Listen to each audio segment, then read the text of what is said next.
یہ ہے کہ ایک تو وہ پچھلی مسلم امت تھی اور دوسرا یہ کہ دنیا میں صرف یہی ایک قوم ہے جو مسلسل 4000 سال سے تمام اقوام عالم،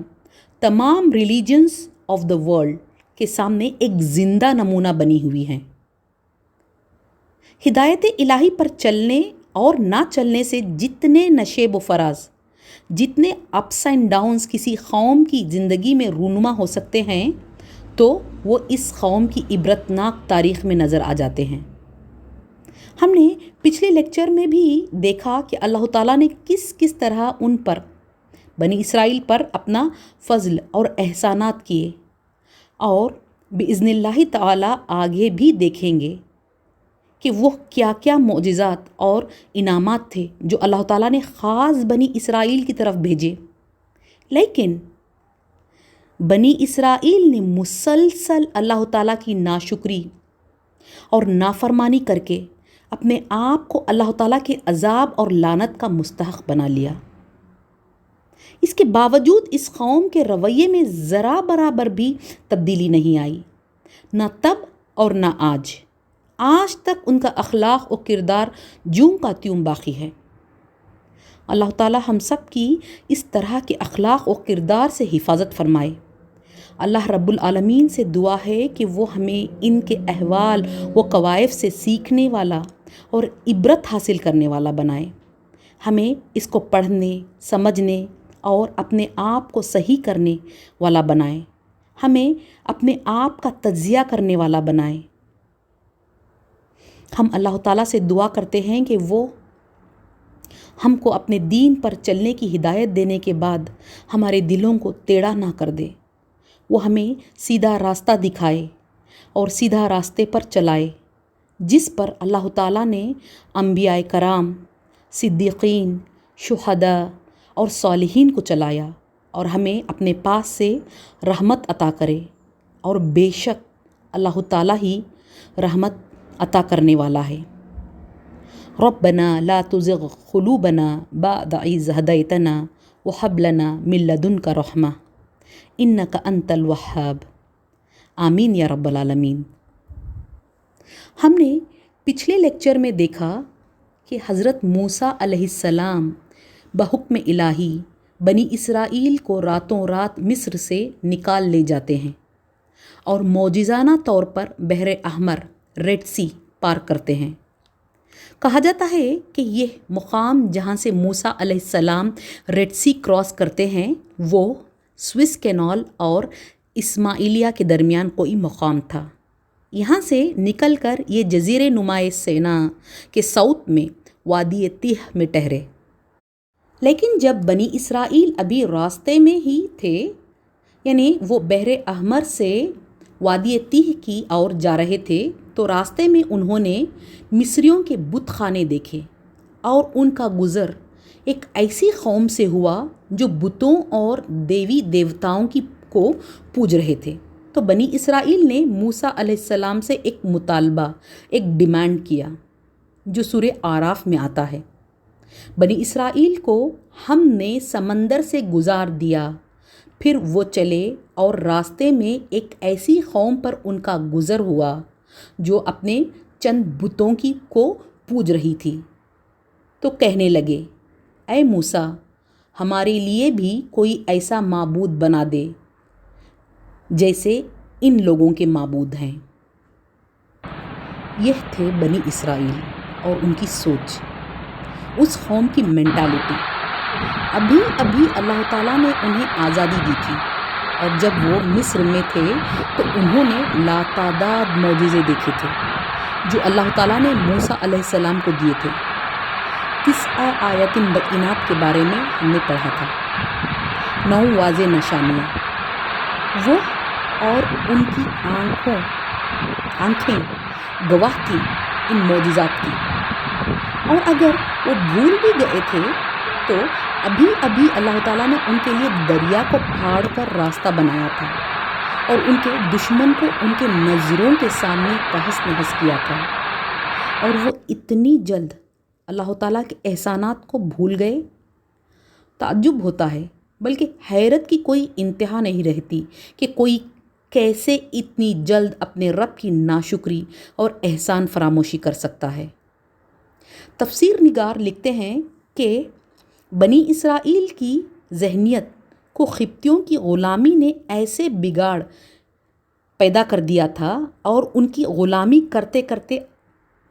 وہ اپنی شخصیت، اپنے اخلاق اور اپنے دینی تعلیمات کو فراموش کر بیٹھے تھے۔ مفسرین کی یہ بھی رائے ہے کہ مصر سے نکل آنے کے 70 سال بعد تک، یعنی 40 سال وہ حضرت موسیٰ علیہ السلام کی تربیت میں رہے اور 27 سے 30 سال موسیٰ علیہ السلام کے خلیفہ اول حضرت یوشع بن نون کی تربیت میں رہنے کے باوجود بنی اسرائیل اپنے اندر سے ان اثرات کو نہ نکال سکے جو فرعونیوں کی غلامی کے دور میں ان کے رگ رگ کے اندر اتر گئی تھی، کیونکہ بنی اسرائیل اپنے مالکوں کو ان بتوں کے آستانوں پر ماتھا رگڑتے ہوئے صدیوں سے دیکھتے آ رہے تھے، لہٰذا ان کے دلوں میں بتوں کی اور خاص کر گائے کی محبت بیٹھ گئی تھی۔ حضرت موسیٰ علیہ السلام بنی اسرائیل کے اس مطالبے پر بے حد ناراض ہوئے اور ان سے انہوں نے کہا، یہ لوگ جو بتوں کو پوج رہے ہیں وہ تو برباد ہونے والے ہیں اور یہ عمل سراسر باطل ہے۔ جب اللہ تعالیٰ نے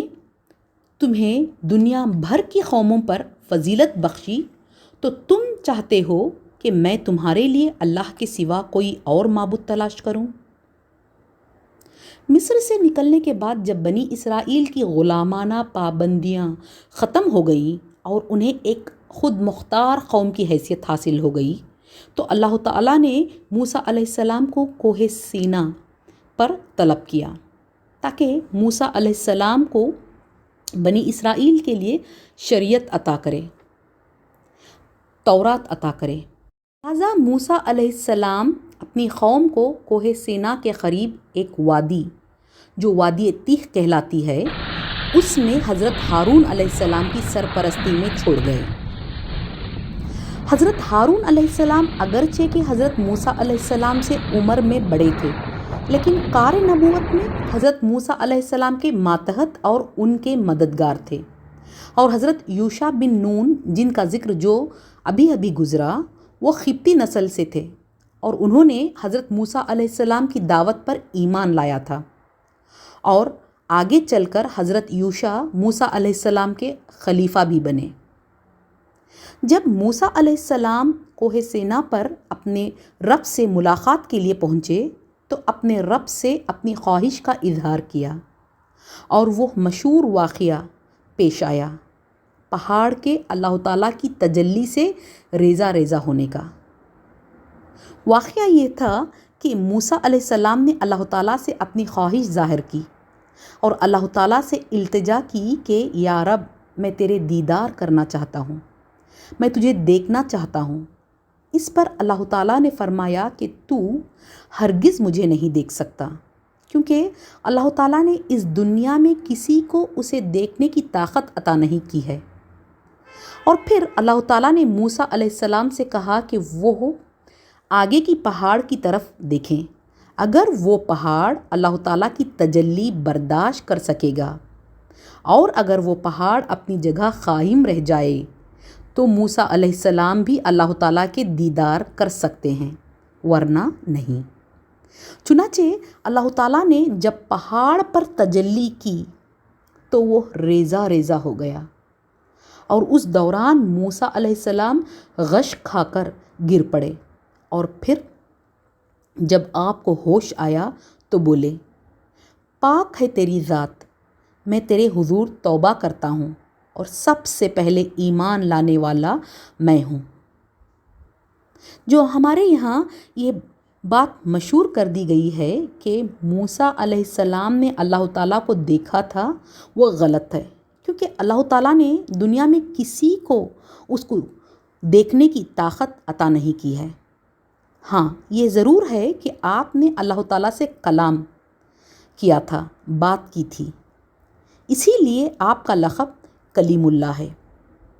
اس کے بعد اللہ تعالیٰ آپ کو زندگی کے ہر شعبے کے متعلق واضح ہدایت تختیوں پر لکھ کر دی اور آپ سے کہا، ان ہدایات کو مضبوط ہاتھوں سے سنبھال اور اپنی قوم کو حکم دے کہ ان کے بہترین مفہوم کی پیروی کریں۔ عنقریب میں تمہیں فاسقوں کے گھر دکھاؤں گا۔ میں اپنی نشانیوں سے ان لوگوں کی نگاہیں پھیر دوں گا جو بغیر کسی حق کے زمین میں بڑے بنتے ہیں۔ وہ خواہ کوئی نشانی دیکھ لیں کبھی اس پر ایمان نہ لائیں گے۔ اگر سیدھا راستہ ان کے سامنے آئے تو اسے اختیار نہ کریں گے، اور اگر ٹیڑھا راستہ نظر آئے تو اس پر چل پڑیں گے، اس لیے کہ انہوں نے ہماری نشانیوں کو جھٹلایا اور ان سے بے پرواہی کرتے رہے۔ ہماری نشانیوں کو جس کسی نے جھٹلایا اور آخرت کی پیشی کا انکار کیا، اس کے سارے اعمال ضائع ہو گئے۔ کیا لوگ اس کے سوا کچھ اور جزا پا سکتے ہیں کہ جیسا کریں ویسا بھریں؟ یہ ساری ہدایت گائیڈ لائنز اللہ تعالیٰ نے موسیٰ علیہ السلام کو تورات کے ساتھ دی، اور پھر موسیٰ علیہ السلام کو اللہ تعالیٰ نے یہ بھی خبر دی کہ ان کے پیٹھ پیچھے اس وادی میں ان کی قوم کیا کر رہی تھی، ان کی قوم کیا گل کھلا رہی تھی۔ جب موسیٰ علیہ السلام تورات لینے ادھر آئے تو ان کی قوم نے ادھر اپنے سارے زیورات اکٹھا کر کے ان زیورات سے ایک بچھڑا، ایک کاف کا اسٹیچو بنا لیا، جس میں سے بیل جیسی آواز بھی نکلتی تھی، اور ان کا سربراہ، ان کا ہیڈ سامری نام کا ایک شخص تھا۔ سامری نے اپنے قوم کے سارے زیورات اکٹھا کیے اور ان سب کو گلا کر گائے کے بچے کا ایک اسٹیچو بنا دیا، اور اس نے بنی اسرائیل کو اس بچھڑے کی عبادت کرنے پر اکسایا تھا، اور لوگ اس کی باتوں میں آ کر اس بچھڑے کو پوجنے لگے۔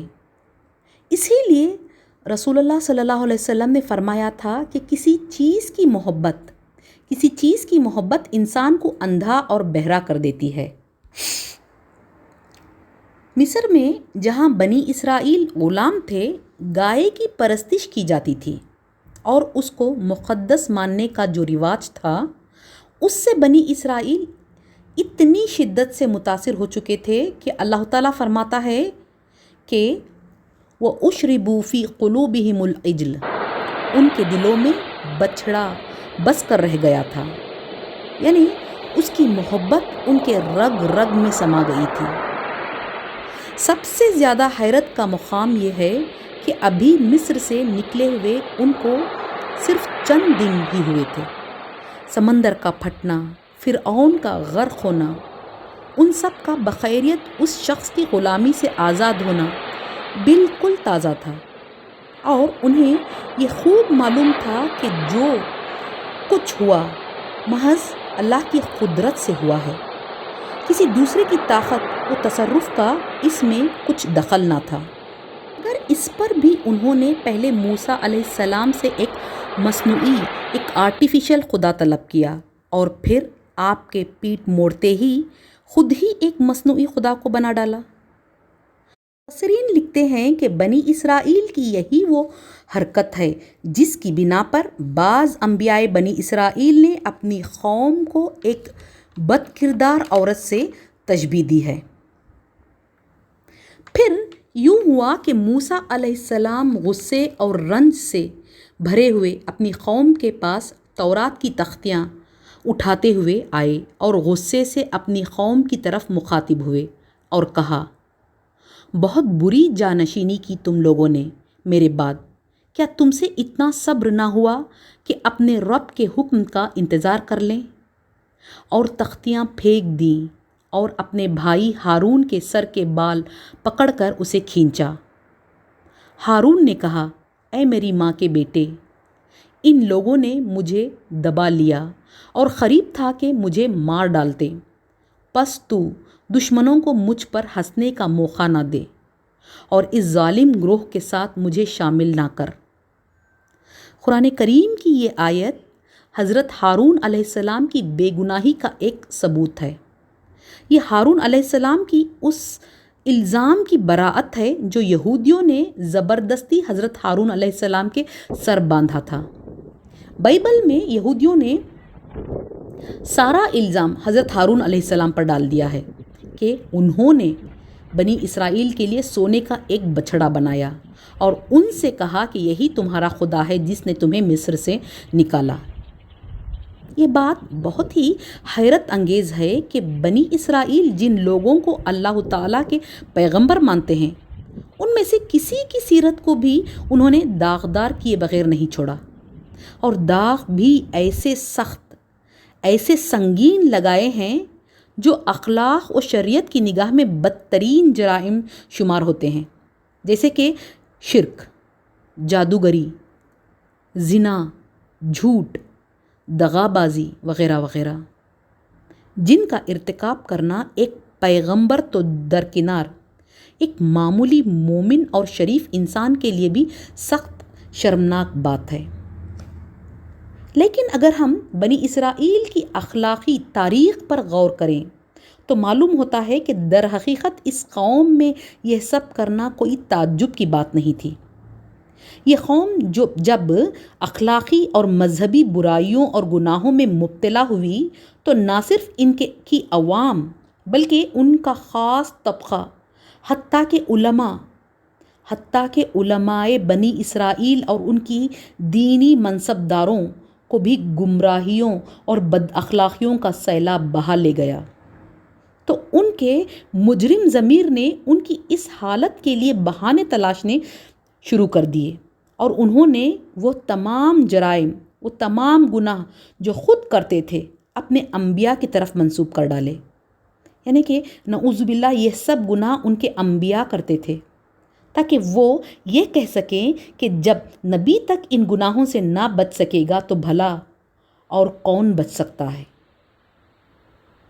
جب ہارون علیہ السلام نے موسیٰ علیہ السلام کو ساری صورتحال کی اطلاع دی تو موسیٰ علیہ السلام نے بارگاہ الہی میں اپنے اور اپنے بھائی کے لیے مغفرت طلب کی اور کہا، قال رب اغفر لی ولاخی وادخلنا فی رحمتک وانت ارحم الراحمین۔ اے رب،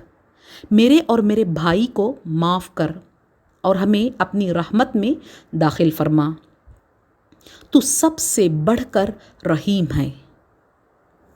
اللہ تعالیٰ نے فرمایا، جن لوگوں نے بچھڑے کو معبود بنایا وہ ضرور اپنے رب کے غضب میں گرفتار ہو کر رہیں گے اور دنیا کی زندگی میں ذلیل ہو کر رہیں گے۔ جھوٹ گھڑنے والوں کو ہم ایسی ہی سزا دیتے ہیں، اور لوگ برے عمل کریں پھر توبہ کر لیں اور ایمان لے آئیں تو یقیناً اس توبہ و ایمان کے بعد تیرا رب درگزر اور رحم فرمانے والا ہے۔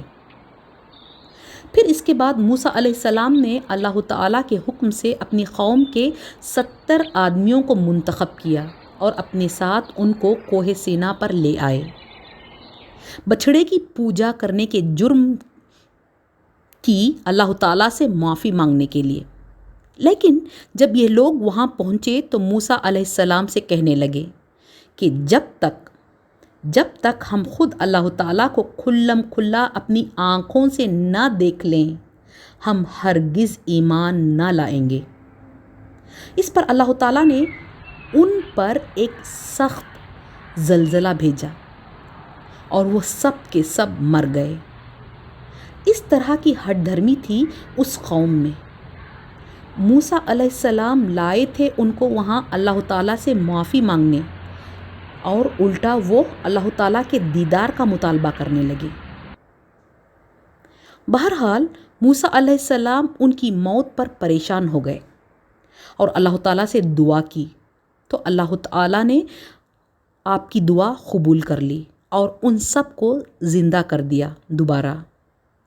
اس طرح اللہ تعالیٰ نے ان پر ایک اور احسان کیا۔ اب چونکہ ان لوگوں میں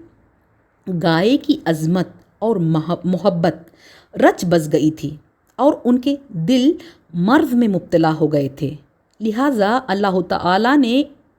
اس محبت کو دور کرنے کے لیے انہیں حکم دیا کہ وہ ایک گائے ذبح کریں، کیونکہ ان کے ایمان کا امتحان ہی اس طرح ہو سکتا تھا کہ اگر وہ واقعی اب اللہ تعالیٰ کے سوا کسی کو معبود نہیں سمجھتے تو یہ عقیدہ اختیار کرنے سے پہلے جس بت کو معبود سمجھتے رہے تھے اسے اپنے ہاتھوں سے ذبح کریں۔ یہ بنی اسرائیل کے لیے بہت کڑا امتحان تھا۔ بنی اسرائیل کے دلوں میں پوری طرح ایمان اترا ہوا نہ تھا، اس لیے انہوں نے ٹالنے کی کوشش کی اور تفصیلات پوچھنے لگے، گائے کے بارے میں ڈیٹیلز پوچھنے لگے، یہ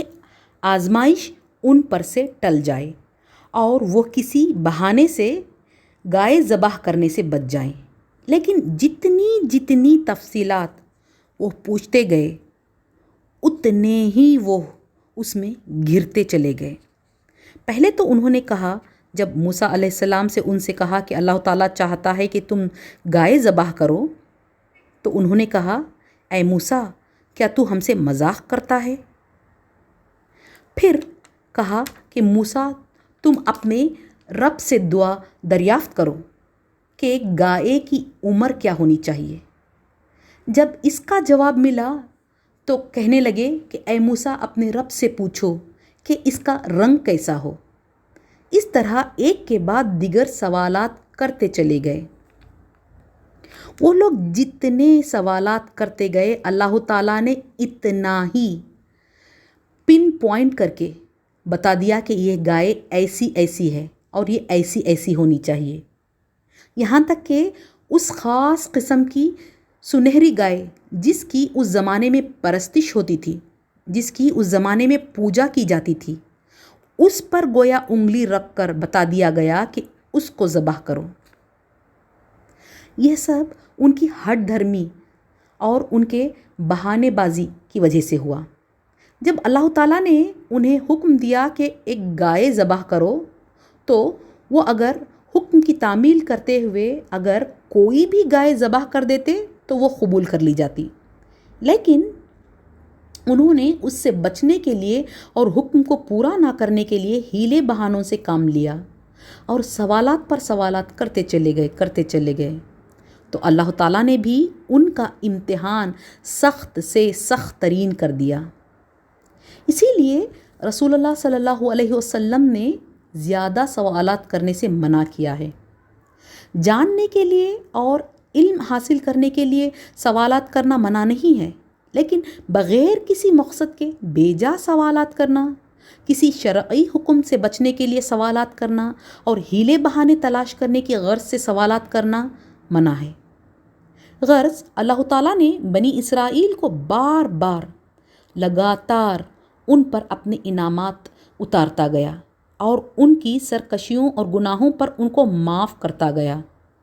لیکن یہ ایسی سرکش اور نافرمان قوم تھی کہ وہ اپنے رب کے ہر فضل پر ناشکری اور ہر وعدے کی وعدہ خلافی کرتے چلے گئے۔ لیکن اللہ تعالیٰ فرماتا ہے کہ موسیٰ علیہ السلام کی قوم میں ایک گروہ ایسا بھی تھا جو حق کے مطابق ہدایت کرتا اور حق ہی کے مطابق انصاف کرتا تھا۔ سورہ مائدہ میں اللہ تعالیٰ فرماتا ہے کہ اس نے بنی اسرائیل سے پختہ عہد لیا تھا کہ وہ اپنے دین کو مضبوطی سے تھامے رکھیں گے اور اس کی شریعت کو نافذ کریں گے۔ اور پھر اللہ تعالیٰ نے بنی اسرائیل میں 12 نقیب مقرر کیے۔ نقیب یعنی سردار یا لیڈر یا ذمہ دار، جیسا کہ اللہ تعالیٰ فرماتا ہے کہ ہم نے اس قوم کو 12 گھرانوں میں تقسیم کر کے انہیں مستقل گروہوں کی شکل دے دی تھی،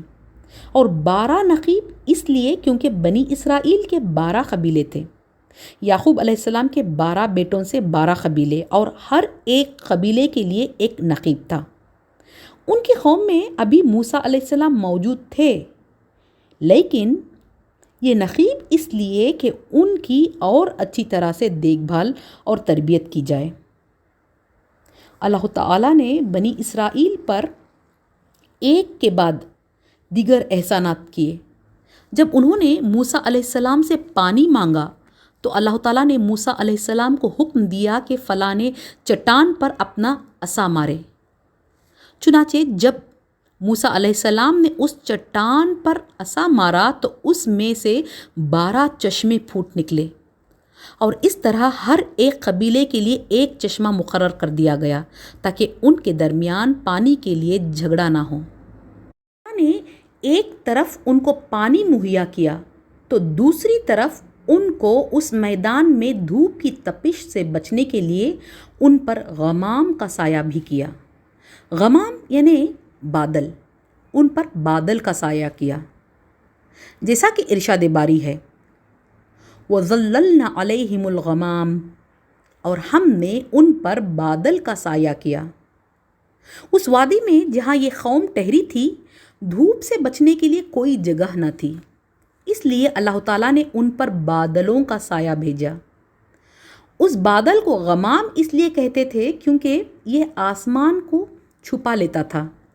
اور وہ ایک سفید رنگ کا بادل تھا جو وادی تیہ میں ان کے سروں پر سایہ کیے ہوئے رہتا تھا۔ اور اللہ تعالیٰ آگے اسی آیت میں فرماتا ہے کہ وَأَنزَلْنَا عَلَيْهِمُ الْمَنَّ وَالسَّلْوَىٰ، اور ان پر ہم نے من و سلوہ اتارا۔ من و سلوہ کیا تھا؟ من اور سلوہ 2 قدرتی غذائیں تھیں جو بنی اسرائیل کو کئی برسوں تک مسلسل ملتی رہیں۔ ایک روایت کے مطابق 40 سال تک ان کو من و سل مسلسل ملتا رہا، اور مفسرین کی رائے میں من جو ان پر اترتا تھا وہ شبنم کی طرح گرتا تھا اور زمین پر جمع ہو جاتا تھا، گوند کی طرح، جو دودھ سے زیادہ سفید اور شہد سے زیادہ میٹھا ہوتا تھا، اور وہ لوگ اس کو جمع کر کے کھا لیا کرتے تھے۔ اور سلوہ بٹیر کی قسم کے پرندے تھے۔ اللہ تعالیٰ کے فضل سے ان کی اتنی کثرت تھی کہ ایک پوری کی پوری قوم محض انہی غذاؤں پر زندگی بسر کرتی رہی، اور اسے فاقہ کشی کی مصیبت نہ اٹھانی پڑی۔ من و سلوہ کا اترنا بنی اسرائیل پر اللہ تعالیٰ کا مسلسل تیسرا احسان تھا، کیونکہ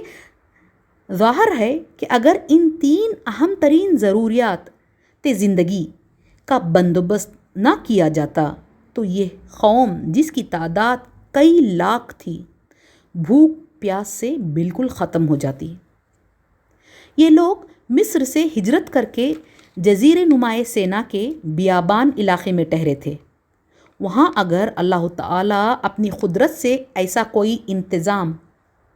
ایسا کوئی بندوبست نہ کرتا تو یہ گرمی، بھوک اور پیاس سے کبھی کے ختم ہو جاتے۔ یہ در حقیقت اللہ تعالیٰ کا ان پر بہت بڑا احسان تھا، اور اس کے بعد یہ کتنی بڑی احسان فراموشی تھی کہ اللہ تعالیٰ کے فضل و کرم کی ایسی صریح نشانیاں دیکھ لینے پر بھی یہ قوم مسلسل ان نافرمانیوں اور غداریوں کی مرتکب ہوتی رہی جن سے ان کی تاریخ بھری پڑی ہے۔ اللہ رب العزت کے اتنے بڑے احسان پر اس کا شکر ادا کرنے کے بجائے انہوں نے اس کی ناشکری اس طرح کی کہ موسیٰ علیہ السلام سے کہا کہ اے موسیٰ، ہم ایک ہی طرح کے کھانے پر صبر نہیں کر سکتے، اپنے رب سے دعا کرو کہ ہمارے لیے زمین کی پیداوار، ساگ، ترکاری، ککڑی، گیہوں، لہسن، پیاز، دال وغیرہ پیدا کرے۔ تو موسیٰ علیہ السلام نے کہا، کیا ایک بہتر چیز کے بجائے تم ادنا درجے کی چیزیں لینا چاہتے ہو؟ اچھا، کسی شہری آبادی میں جا رہو، جو کچھ تم مانگتے ہو وہاں مل جائے گا۔ انہیں بغیر کسی مشقت کے من و سلوہ مل رہا تھا، گھر بیٹھے اور ہاتھ پیر مارے بغیر، لیکن ان چیزوں کو چھوڑ کر وہ ایسی چیزیں مانگ رہے تھے جن کے لیے کھیتی باڑی، فارمنگ کرنی پڑتی، اور یہ بہت ہی مشقت کا کام تھا۔ یہ چیزیں بنی اسرائیل کی فطرت میں بس گئی تھی۔ وہ ہمیشہ ہمیشہ اعلیٰ چیزوں کے مقابلے میں ادنا چیزوں کو ہی پسند کرتے رہے، لہٰذا ان پر اللہ تعالیٰ کی ذلت و خواری، پستی و بدحالی مسلط کر دی گئی اور وہ اللہ تعالیٰ کے غضب میں گر گئے۔ اللہ تعالیٰ اپنی کتاب میں ان کی ایک ایسی ہی نافرمانی کا ذکر کرتا ہے۔ سورہ اعراف میں بنی اسرائیل کی ایک بستی کا واقعہ آتا ہے جو سمندر کے قریب اس کے ساحل پر واقع تھی۔ اللہ تعالیٰ نے بنی اسرائیل پر سبت یعنی کہ ہفتے کے دن کو مقدس قرار دیا تھا، یعنی ہفتے کے دن کو ان کے لیے سیکرڈ بنایا تھا، اور اس کا مطلب یہ تھا کہ اللہ تعالیٰ نے ان کو تاکید کی تھی کہ اس روز بنی اسرائیل کوئی دنیاوی کام نہیں کریں گے، چاہے وہ گھر کے کام ہوں یا باہر کے، ہر طرح کے کام کرنا ہفتے کے دن ان کے لیے سختی سے منع تھا، اور جو شخص اس کی خلاف ورزی کرے اسے قتل کرنے کا حکم تھا۔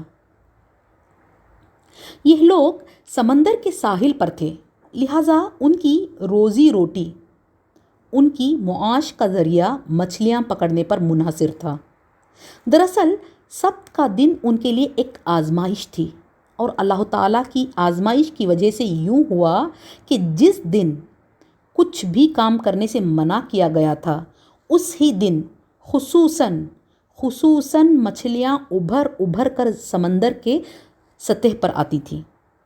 اور سبت کے علاوہ باقی دنوں میں نہیں آتی تھیں۔ اللہ تعالیٰ فرماتا ہے کہ ایسا اس لیے ہوا کہ ان کی نافرمانیوں کی وجہ سے اللہ تعالیٰ نے ان کو آزمائش میں ڈالا تھا۔ اللہ تعالیٰ محفوظ رکھے ہم سب کو اس طرح کی آزمائش سے۔ اس سے ہمیں کیا پتہ چلتا ہے کہ بندوں کی گناہوں اور نافرمانیوں کی وجہ سے بھی اللہ تعالیٰ ان کو آزمائشوں میں مبتلا کرتا ہے۔ اس لیے اگر ہمیں کوئی آزمائش سے بار بار گزرنا پڑ رہا ہے تو ہمیں ضرورت ہے اپنے آپ کو چیک کرنے کی اور یہ دیکھنے کی کہ کہیں ہم اللہ تعالیٰ کی نافرمانیوں میں تو نہیں مبتلا ہیں اور اس کی حکموں کی خلاف ورزی تو نہیں کر رہے ہیں، کیونکہ اللہ تعالیٰ اپنے بندوں کی آزمائش کے لیے جو طریقے اختیار فرماتا ہے ان میں سے ایک طریقہ یہ بھی ہے کہ جب کسی شخص یا گروہ کے اندر اپنے رب کی فرما برداری نہیں ہوتی اور وہ نافرمانیوں کی طرف کھینچا چلا جاتا ہے تو اللہ تعالیٰ اس کے سامنے نافرمانیوں اور گناہوں کے دروازے کھول دیتا ہے تاکہ ان کی طرف اس کا کھنچاؤ کھل کر پوری نمایاں طور پر سامنے آئے، اور جن گناہ سے وہ اپنے دامن کو خود داغدار کرنا چاہتا ہے ان سے وہ صرف اس لیے باز نہ رہ جائے کہ ان کے کرنے کا موقع اسے نہ مل رہا ہو۔ اللہ تعالیٰ ایسی آزمائش سے ہم سب کو محفوظ رکھے۔ غرض بنی اسرائیل نے جب دیکھا کہ مچھلیاں سبت کے دن ہی اچھل کر اوپر آ رہی ہیں اور اس دن وہ ان کو پکڑ نہیں سکتے تو انہیں ایک ترکیب سوجھی۔ انہوں نے جمعہ کے دن ہی سمندر میں جال بچھا دیا اور سمندر کے ساحل پر گڑھے کھود دیے تاکہ جب سبت کے دن مچھلیاں اوپر آتیں تو وہ یا تو جال میں پھنستی یا پھر ان کے کھودے ہوئے ان گڑھے کھڈوں میں پھنس جاتی، اور وہ اس طرح اتوار کی رات کو جا کر ان کو اٹھا لیتے۔ اور اللہ تعالیٰ فرماتا ہے کہ اس بستی میں 3 طرح کے لوگ تھے۔ ایک گروہ تو وہ جو کھلم کھلا اللہ تعالیٰ کی نافرمانی کرتا اور وہ مجرم تھے، اور ان کا جرم سبت کے دن کی خلاف ورزی تھا، یعنی وہ ہیلے بہانے سے مچھلیاں پکڑتے تھے۔ دوسرا گروہ وہ جو نیک تھا اور وہ اس نافرمانی سے بچے رہے اور انہوں نے سبت کا احترام کیا، لیکن پہلے گروہ کی خلاف ورزی کو خاموشی کے ساتھ بیٹھے دیکھ رہے تھے، اور جو لوگ اس پہلے گروہ کو نصیحت کر رہے تھے ان کو روکتے تھے کہ تم کیوں ان لوگوں کو روکتے ہو جنہیں اللہ تعالیٰ ہلاک کرنے والا ہے۔ اور تیسرا گروہ وہ تھا جو خود بھی نیک تھا اور ان میں ایمان کی غیرت اتنی تھی کہ وہ حدود اللہ کی کھلم کھلا بے حرمتی کو برداشت نہ کر سکتے تھے، اور وہ ان لوگوں کو بدی سے روکتے تھے اور نیکی کا حکم دیتے تھے تاکہ شاید وہ مجرم لوگ ان کی نصیحت سے راہ راست پر آ جائیں، اور اگر وہ راہ راست پر نہ بھی آئیں تب بھی وہ ان کا فرض ادا کر کے اللہ تعالیٰ کے سامنے اپنی براءت کا ثبوت پیش کر سکیں۔ اس صورتحال میں جب اس بستی پر اللہ تعالیٰ کا عذاب آیا تو قرآن حکیم ہمیں بتاتا ہے کہ ان تینوں گروہوں میں سے صرف تیسرا گروہ ہی اللہ تعالیٰ کے عذاب سے بچا لیا گیا، کیونکہ اس ہی گروہ نے اللہ تعالیٰ کے حضور اپنی معذرت پیش کرنے کی فکر کی تھی، اور وہی تھا جس نے اپنی براءت کا ثبوت فراہم کر رکھا تھا۔ باقی دونوں گروہ کا شمار ظالموں میں ہوا، اور وہ اپنے جرم کی حد تک مبتلا عذاب ہوئے۔ اور اللہ تعالیٰ کا ان پر عذاب کیا تھا؟ اللہ تعالیٰ فرماتا ہے فَقُلْنَا لَهُمْ كُونُوا قِرَدَةً خَاسِئِينَ، تو ہم نے ان سے کہا کہ بندر بن جاؤ، ذلیل اور خوار۔ اس طرح سب کی خلاف ورزی کرنے والوں کے ساتھ ساتھ عذاب سب کی خلاف ورزی نہ کرنے والے گروہ پر بھی آیا۔ کیونکہ وہ غلط اور گناہ کے کام کرنے والوں کو روکتے نہ تھے، اور صرف وہی گروہ اللہ کے عذاب سے محفوظ رہا جو خود بھی گناہ سے بچا اور دوسروں کو بھی غلط کام سے روکتا رہا۔ اگر ہم اس سبت والے واقعے پر غور کریں تو اس میں ہمارے لیے کئی عبرتیں، کئی اسباق موجود ہیں۔ پہلا تو یہ کہ جب اللہ تعالیٰ نے کسی چیز سے ہمیں منع کیا ہے تو اس میں ہماری بھلائی کا کوئی نہ کوئی پہلو ضرور پوشیدہ رہتا ہے۔ اللہ تعالیٰ نے یہود کے لیے سبت کا دن مقدس قرار کیا تھا، تو ہم مسلمانوں کے لیے جمعہ کا دن مقدس اور عبادت کے لیے مخصوص کیا ہے۔ اور سورہ جمعہ میں اللہ تعالیٰ نے مسلمانوں کو حکم دیا ہے کہ یا ایھا الذین آمنوا، اے لوگو جو ایمان لائے ہو، اذا نودی للصلاۃ من یوم الجمعہ، جب پکارا جائے نماز کے لیے جمعہ کا دن، فاسعوا الی ذکر اللہ، تو اللہ کے ذکر کی طرف دوڑو، وذروا البیع، اور خرید و فروخت چھوڑ دے، ذالکم خیر لکم ان کنتم تعلمون، یہ تمہارے لیے زیادہ بہتر ہے اگر تم جانو۔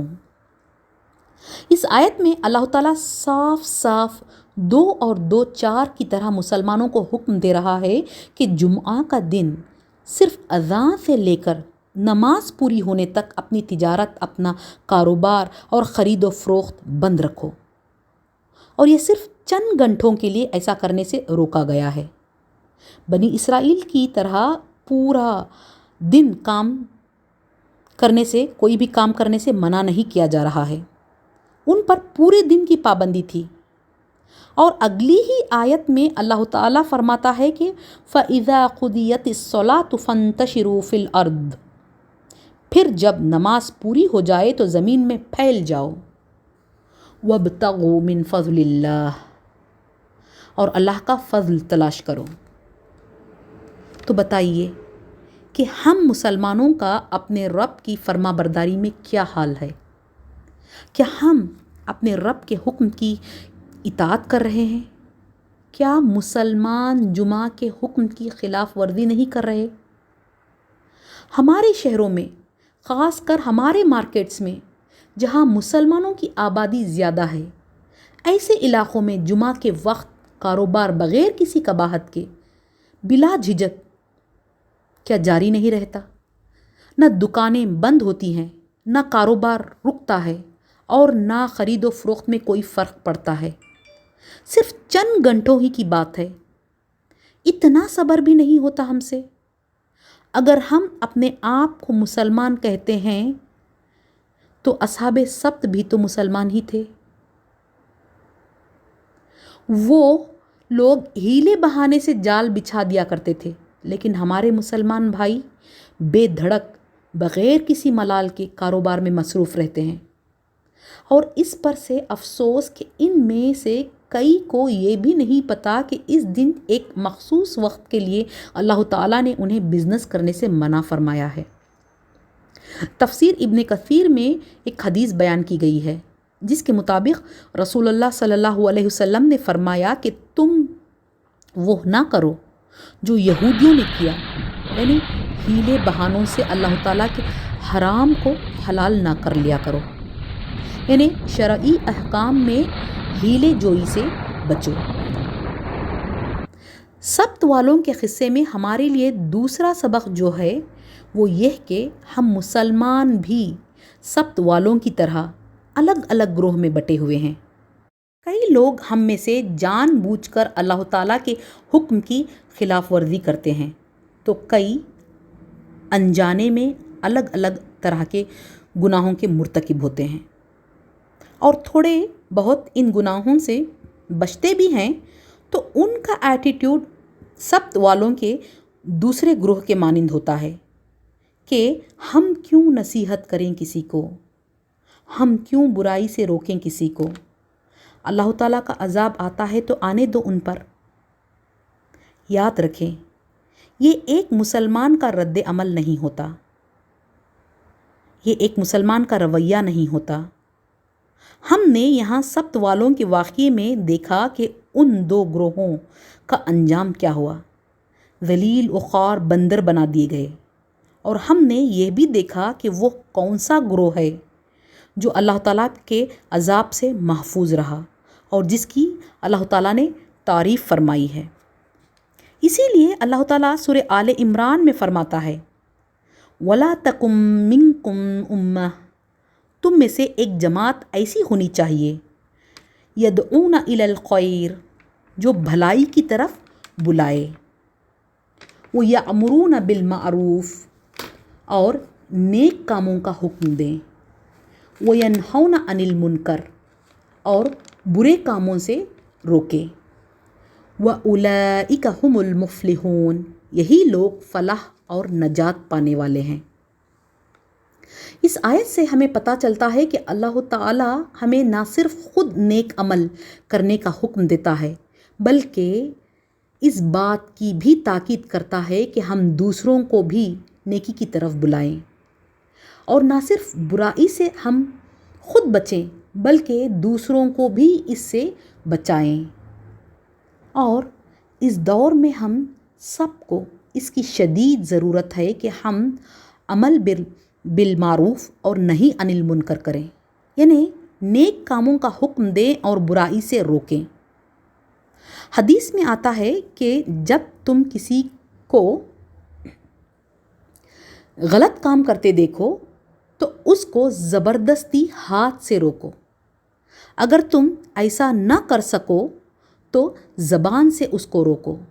اور اگر تم ایسا بھی نہ کر سکو تو دل میں جو وہ کام کر رہا ہے اس کو برا سمجھو، اور یہ ایمان کا کم ترین درجہ ہے۔ سورہ مائدہ میں اللہ تعالیٰ بنی اسرائیل کا ایک اور واقعہ بیان کرتا ہے جس میں انہوں نے نافرمانی کے ساتھ ساتھ نہایت بدتمیزی سے بھی پیش آئے تھے، اور پھر وہ کس طرح اللہ تعالیٰ کے غضب کے مستحق ہوئے۔ بنی اسرائیل کی اصل سرزمین فلسطین تھی جو حضرت ابراہیم علیہ السلام، حضرت اسحاق علیہ السلام اور حضرت یعقوب علیہ السلام کا مسکن رہ چکی تھی۔ فلسطین اور بیت المقدس دراصل حضرت یعقوب علیہ السلام کے زمانے میں انہی کے قبضے میں تھے، لیکن جب یعقوب علیہ السلام اپنے اہل و عیال کے ساتھ حضرت یوسف علیہ السلام کے پاس مصر چلے گئے تو یہاں فلسطین پر عمالقہ قوم نے قبضہ کر لیا۔ عمالقہ قوم بڑے قد کے اور مضبوط ہاتھ پیر والے تھے، اور ادھر مصر سے نکلنے کے بعد موسیٰ علیہ السلام میدان تیہ میں ہی تھے، تقریباً 2 سال گزر چکے تھے ان کو وہاں رہتے ہوئے۔ اس لیے اللہ تعالیٰ نے انہیں حکم دیا کہ اپنے ملک فلسطین جا کر اس سے فتح کر لو۔ سورہ مائدہ میں اس کی تفصیلات کچھ اس طرح آتی ہیں۔ یاد کرو، موسیٰ نے اپنے قوم سے کہا تھا کہ اے میری قوم کے لوگو، اللہ کی اس نعمت کو یاد کرو جو اس نے تمہیں عطا کی تھی۔ اس نے تم میں نبی پیدا کیے اور تمہیں بادشاہ بنا دیا اور تمہیں وہ دیا جو تمام عالم میں کسی کو نہ دیا۔ اے میری قوم والو، اس مقدس زمین میں داخل ہو جاؤ جو اللہ تعالیٰ نے تمہارے لیے لکھ دی ہے، پیچھے نہ ہٹو ورنہ پھر نقصان میں پڑ جاؤ گے۔ انہوں نے جواب دیا، اے موسیٰ، وہاں تو بڑے زبردست لوگ رہتے ہیں، ہم وہاں ہرگز نہ جائیں گے جب تک وہ وہاں سے نکل نہ جائیں۔ ہاں، اگر وہ نکل گئے تو ہم داخل ہونے کے لیے تیار ہیں۔ ان میں سے 2 شخص جو ڈرنے والے تھے، جن کو اللہ تعالیٰ نے اپنے نعمت سے نوازا تھا، انہوں نے کہا کہ تم ان کے پاس دروازے میں قدم رکھتے ہی یقیناً تم غالب آ جاؤ گے، اور تم اگر مومن ہو تو اللہ پر بھروسہ کرو۔ لیکن انہوں نے جواب دیا، اے موسیٰ، ہم تو وہاں کبھی نہ جائیں گے جب تک وہ وہاں موجود ہیں، بس تم اور تمہارا رب دونوں جاؤ اور لڑو، ہم یہاں بیٹھے ہیں۔ حضرت موسیٰ علیہ السلام اپنی قوم سے فرماتے ہیں کہ اللہ تعالیٰ فرماتا ہے کہ تم جہاد کرو، اگر تم اپنے ملک جا کر لڑو گے تو یہ اللہ تعالیٰ کا وعدہ ہے کہ وہ تمہیں فتح نصیب کرے گا اور تم ہی دشمن پر غالب آؤ گے۔ اس پر بنی اسرائیل نے منع کر دیا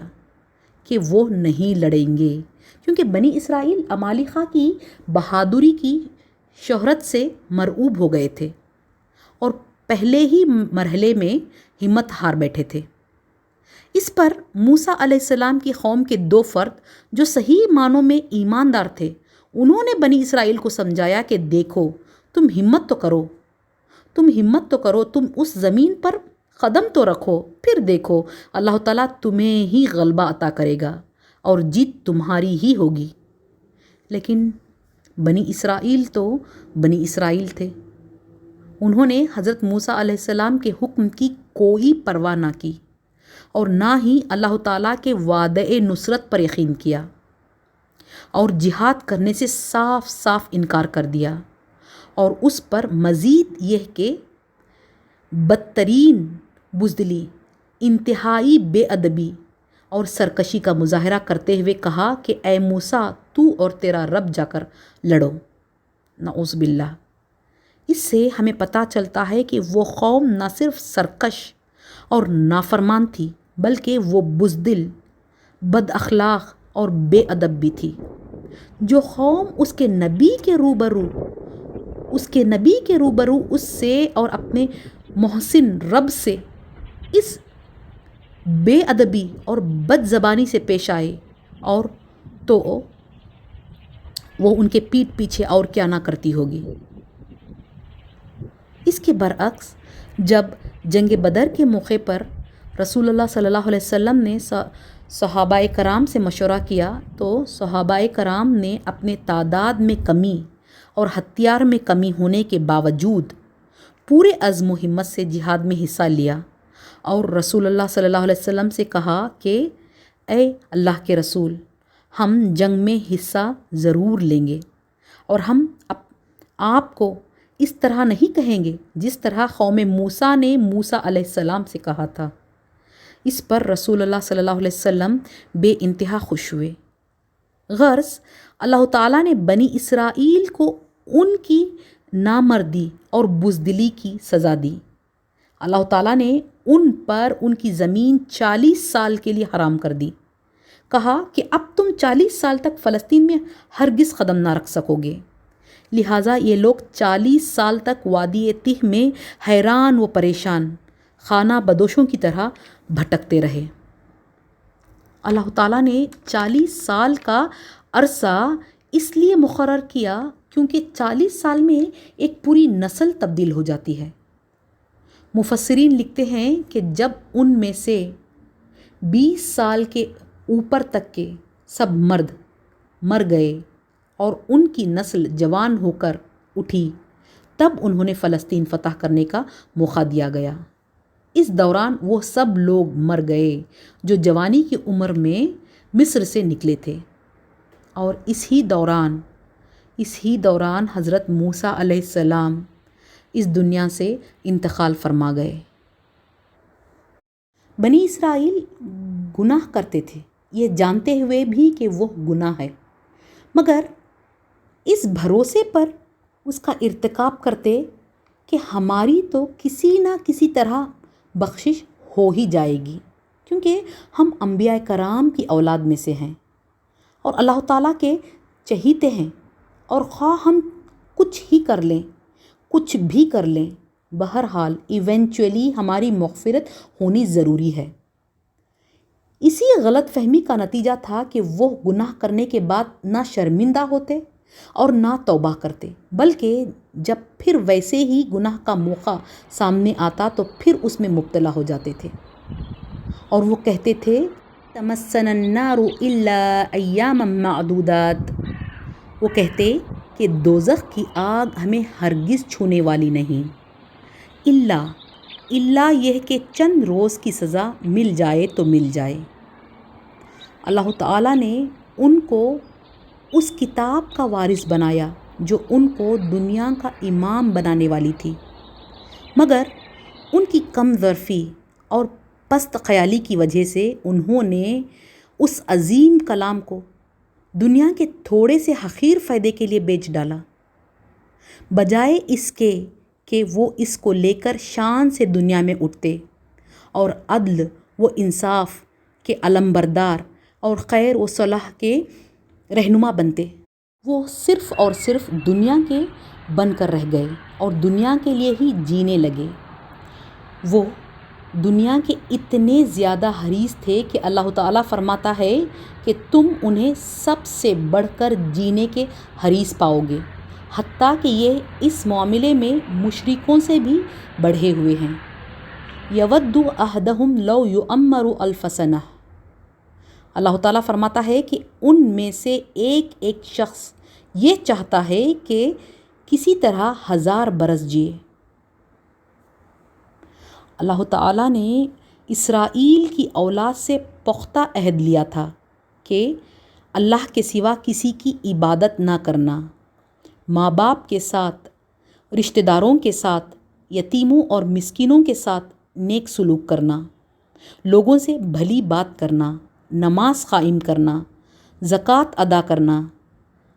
آپس میں ایک دوسرے کا خون نہ بہانا اور ایک دوسرے کو گھر سے بے گھر نہ کرنا، مگر تھوڑے لوگوں کے سوا سب اس عہد سے پھر گئے۔ اور اللہ تعالیٰ فرماتا ہے کہ وہ اب تک پھرے ہوئے ہیں، اور وہ آگے فرماتا ہے کہ یہ وہ لوگ ہیں جنہوں نے آخرت بیچ کر دنیا کی زندگی خرید لی ہے۔